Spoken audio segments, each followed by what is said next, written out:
আসসালামু আলাইকুম। আশা করি আপনারা সকলে ভালো আছেন। আজকে আমি আপনাদের দেখাবো মোবাইল দিয়ে কিভাবে ইমেইলের মাধ্যমে ছবি পাঠাবেন। তো দেখা যায় অনেক সময় আমরা কম্পিউটারে যদি ছবি বের করতে যাই তখন বলে যে এই মেইলে পাঠায় দেন। তো আমরা অনেকে এই মেইলে কীভাবে হচ্ছিল ফটো পাঠাতে হয় এটা আমরা জানি না। তো আজকে আমি আপনাদের দেখাবো কীভাবে ইমেইলের মাধ্যমে বা জিমেইলের মাধ্যমে ফটো পাঠাবেন। এটা খুবই সহজ এবং খুবই সিম্পল।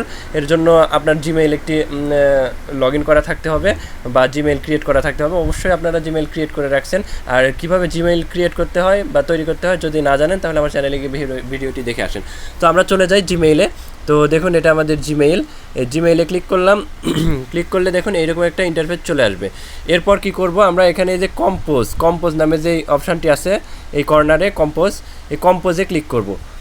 এই কম্পোজে ক্লিক করার পর আমরা এখানে যেই মেইলে ফটো পাঠাতে চাচ্ছি সেই মেইলটা এখানে দিয়ে দেবো। আমরা যখন কোনো কম্পিউটারে যাব বলবে এই ইমেইলে ছবি পাঠান, তখন ওই কম্পিউটারের ওই মেইলটা এখানে দিয়ে দিবেন। এখানে কম্পিউটারের মেইলটা দেওয়ার পর চলুন আমরা একটি মেইল এখানে দিই। তো এখানে একটি মেইল দিলাম। দেখুন মেইল দেওয়ার পর এখানে সাবজেক্ট। অনেক সময় দেখা যায় যে স্প্যামিং করে, যদি আপনার হচ্ছে এমন কিছু পাঠালেন যেটা স্প্যাম হচ্ছে, এর কারণে হচ্ছে আপনার সাবজেক্ট দিতে হবে। যদি সাবজেক্ট দেন তাহলে স্প্যাম হবে না। তো এখানে মাই পিকচার নামে একটি সাবজেক্ট দিয়ে দিলাম, মাই পিকচার। আর এরপর এখানে গিয়ে আপনারা ছবিটা সিলেক্ট করবেন। নিচে যে লেখা আছে কম্পোজ ইমেইল, এখানে ক্লিক করবেন। ক্লিক করার পর দেখুন এখানে অ্যাটাচ ফাইল, এই তীর চিহ্নর পাশে যেই চিহ্নটি আছে এখানে ক্লিক করবেন। এখানে ক্লিক করার পর এখানে অ্যাটাচ ফাইল নামে যে অপশানটি আছে এখানে ক্লিক করবেন।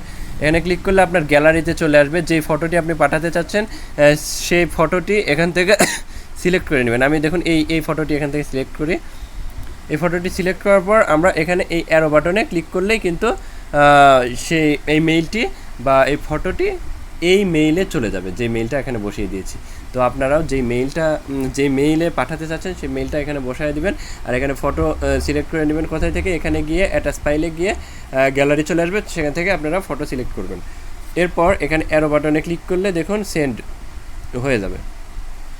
তো দেখুন এখানে লেখা আছে, দেখুন সেন্ডিং, এখন সেন্ড হয়ে গেছে। তো আশা করি বুঝতে পেরেছেন কীভাবে মোবাইল দিয়ে ইমেইল পাঠাবেন। আজকের ভিডিও আর লম্বা করতে চাচ্ছি না। আজকের ভিডিও পর্যন্ত। ভালো থাকবেন, সুস্থ থাকবেন। আল্লাহ হাফেজ। আসসালামু আলাইকুম।